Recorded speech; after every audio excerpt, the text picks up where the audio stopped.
Hello everyone. Today we are going to present our case 3, that is HRM audit analysis of the Lamesley Childcare by the team Oracle. We are 6 members in our team.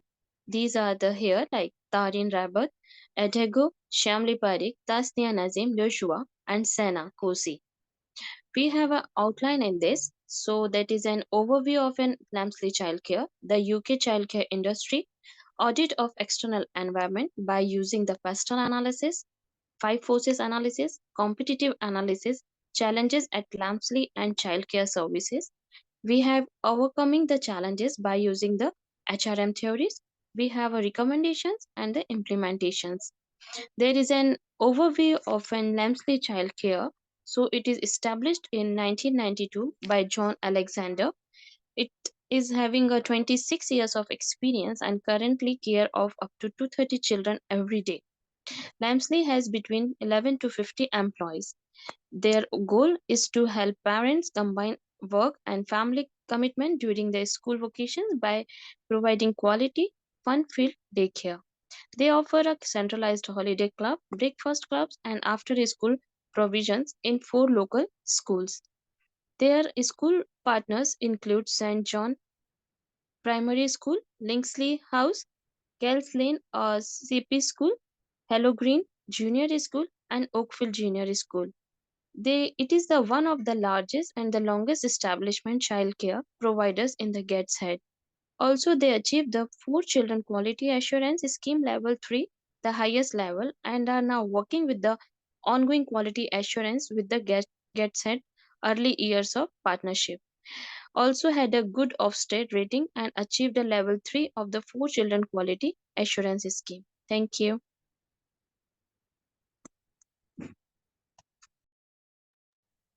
Hello, I'm going to give a brief overview of the UK childcare industry.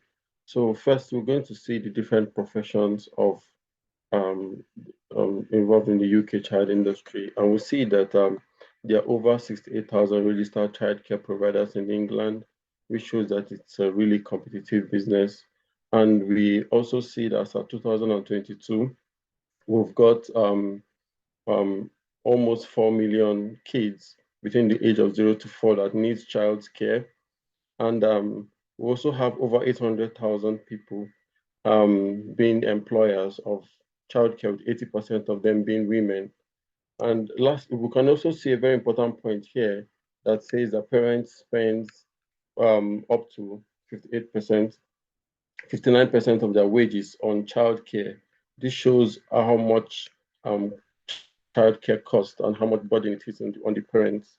So now next slide, we're going to talk about some very important statistics here. The first statistic shows the distribution of, rather, shows the amount of children between the age of 0 to 4 years, between this the range of years of 1971 to 2019. It shows really it's really stable amount of people, but it's a high amount that is in about 4.5 millions thereabout. So the labor force, the second chart shows the labor force of different professions, the distribution of different professions in the childcare industries, showing play workers really being the least of this amount. And the third chart shows the number of childcare providers in the UK. It shows over the years that it's been declining in a very steep linear regression. This shows that so many childcare providers actually leaving business because parents, it's quite expensive for parents to keep up with. So parents are sourcing out for other cheaper ways, like staying at home. Also parents who are also working remotely can also take care of their children. So now the fourth chart shows the market size of this industry over time, showing 2020 and 2019 being the peak of its during the period of time for this range of years. Thank you. So as we're doing the external environment auditing, first we're doing the pestle analysis. So in the political factor, there's the Brexit-led challenges in immigration policies affecting the availability of skilled workers, and there's off-state regulation that inspects and regulates services. And in economical factor, we have increased government support through universal credit, where up to 85% of childcare costs can be claimed back. Also, there are incentives like 30 hours of free childcare for parents who work more than 16 hours a week and earn less than £100,000. Also, there's high cost of living that creates challenges like affordability, accessibility, and quality of childcare services. In sociological factor, there are unavailability of skilled workers. There's access to high quality education that is constrained, and there are low staff satisfaction and retention. In technological factor, there are digital learning tools that can be used to enhance learning experiences. There are mobile apps that can help parents to manage their child's schedule, communicate with caregivers, and track their child's development. Also, there are some electronic security systems such as CCTV cameras, access control, and biometric authentication. In environmental factor, during the COVID era or even now in the post-COVID situation, parents who work from home may not require the childcare. Use of fresh, sustainable, and nutritious ingredients for school meals, sustainable government procurement standards. In legal factors, there are offstate regulations, employment law regulations, health and safety law, Children Act 2006, and food hygiene and rating scheme. Next, we're doing the five forces analysis. As there are high startup costs to run the childcare services, also strict regulations to be complied with, and there are need for specialized skills. So I think the threats of the new entrants is low. There are schools that must meet the standard requirements. There are a large number of childcare centers. Also, specialized learning may be limited in some locations. That's why the bargaining power of supplier is low. Also, there are high level of competition among the childcare providers. There are unique services that are offered, and the cost of services are provided, so customer buying power is high. Availability of alternative childcare options are there, such as informal childcare provided by family or friends. And in the post-COVID, work from home may eliminate the need for the childcare services. So the threat of substitutes is kind of medium. And at the very end, there is no monopolistic competition in this industry, and there's significant decline in the number of childcare providers. That's why the competitive rivalry is low. Thank you.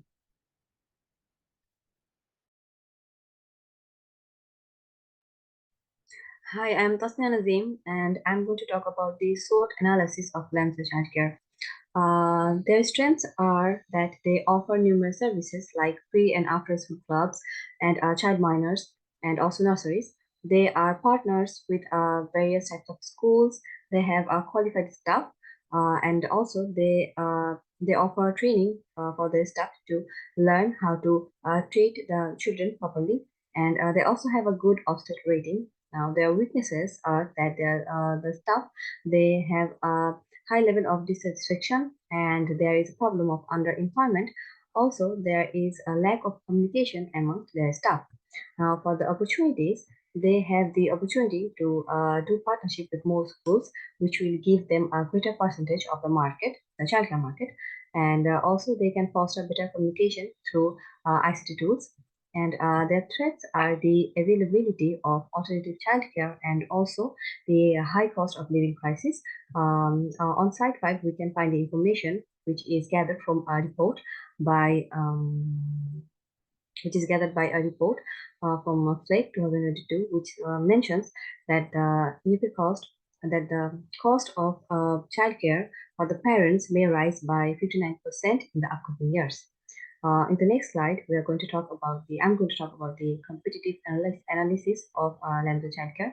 So we have suggested two competitors for the childcare centers, which are the Valley Nursery and Kids Club, and also the Tynemouth Nursery Group Limited. Now, the Valley Nursery and Kids Club is it deals with the age range from 0 to 11 years old, and our analysis suggests that it requires improvement. The reason for that is it has a 36 number of employees, That's why their employee satisfaction is low, because the low number of employees, they will have to deal with more stress and more pressure. Uh, and their competitive advantage is that they have an inclusive and diverse team, which are accessible, or which offers accessibility than the other competitors. For the Tynemouth Nursery Group Limited, we found that their Ofsted rating is outstanding. So their employee satisfaction is also high because they have a number of employees which is 57. So the pressure on the employees will be divided by the number of employees between them. And they have managed to get a couple of awards based on their performance. Uh, their staff are also trained to an high level and well above what is legally required. So that also contributes to their well performance. For the Lamesley Childcare Center, it deals with the age range from 0 to 14 years old, and they have a good Ofsted rating, but their employee satisfaction is low because they have only 30 number of employees, which again will be a pressure on the employees because they will have to deal with everything. Their staff has a minimum of qualification, which is NVQ level 3, which is not high but not low as well, but it's qualified enough to treat the children. Thank you.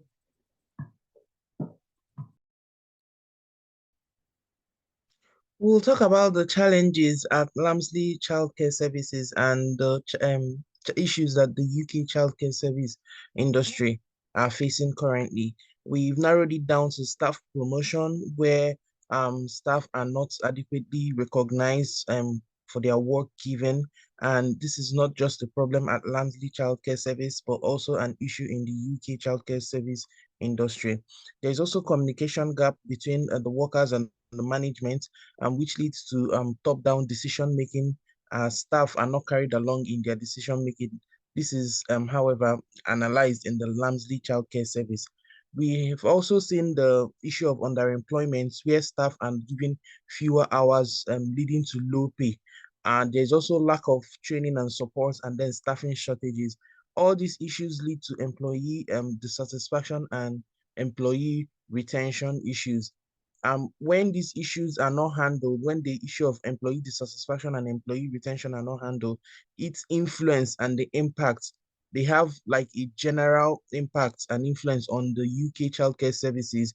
And these impacts can be noted as the poor quality of care that the children receive, to higher incidence of injuries and increased absenteeism by staff, and then there are financial struggles for the underemployed staff, and then limited opportunity for career development with challenging work environments. How then do we overcome these challenges that the childcare industry is facing? We are going to work on them by using HRM theories, narrowing down to the Frederick Herzberg two-factor theory, known as the motivation hygiene theory. This theory basically is used to solve the issue of employee satisfaction and employee retention. And organizations like Tesco use them to improve motivation for their staff. um, the um, the theory states that the motivation factors and the hygiene factors must be raised at par, so that these employee satisfaction and employee retention will be sorted. The issues of employee satisfaction and employee retention will be sorted. The motivational factors are the factors that give a sense of satisfaction, which can be seen as recognition, autonomy, meaningful work, and then advancement of professional and personal growth. And the hygiene factor are the factors that give basic sense of stability and job security. And these factors are pay, benefit, job security, the colleague and supervisor relationship, and the company policies. These motivational factors and these hygiene factors generally lead to employment satisfaction and employee retention. Thank you. Based on the challenges we've highlighted in the LAMSIS childcare and as well as the UK childcare industry, we've come up with a number of recommendations. And based on the Herzberg's theory as well, we've categorized these recommendations into 3 broad categories. So we have the first one being recognition, advancement, personal and professional growth. We also have the category of pay, benefits, and job security. And then the final one being colleague supervisor relationship and company policies.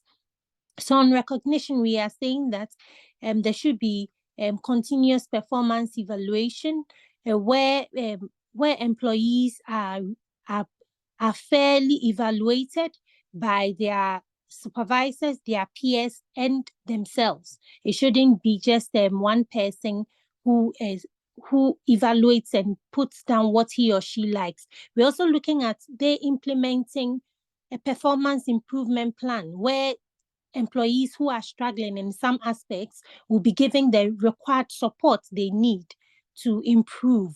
And we're also looking at opportunities in terms of professional training, like my colleague Tasnia mentioned for the level 3 and the professional courses that childcare industry require.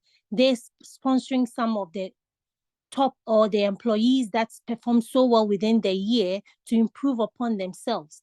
They should also look at having a fair pay structure where everyone is placed on when you're on a particular level, you receive the same pay as your other colleagues, and not that you could have people on the same grade receiving different structures. That also doesn't promote satisfaction between employees.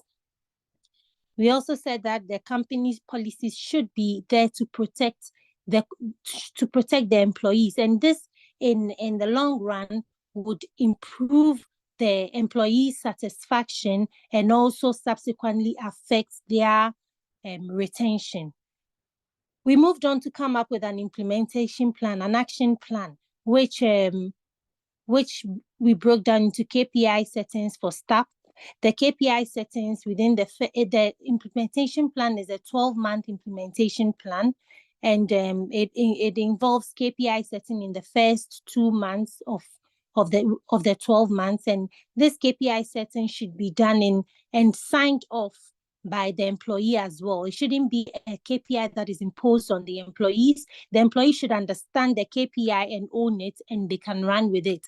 There should also be a self-evaluation where you look at yourself, the KPIs that you signed off. Are you running along with it? Is everything going on well, or are there some adjustments that need to be made? And then in the 6th month, we are looking at a mid-year review where you assess yourself and look at the mid-year, how you have performed. If you need some improvements to be made before the year ends, for you to be able to fit into for you to be able to achieve your KPIs. And then at the end of the 12 months, we're looking at rewards. Those who performed, those who achieved their targets, or those who exceeded their targets being rewarded accordingly. And then those who were unable to do so being put on the implementation plan or the improvement plan, where they can know where they went wrong and what they could do to become better. And we believe that once this action plan is put together, Lamesley's childcare employees would be satisfied, and they would subsequently have Lamesley being an employer of choice. Thank you very much. We have our references listed there below. And yes, that brings us to the end of our presentation. Thank you.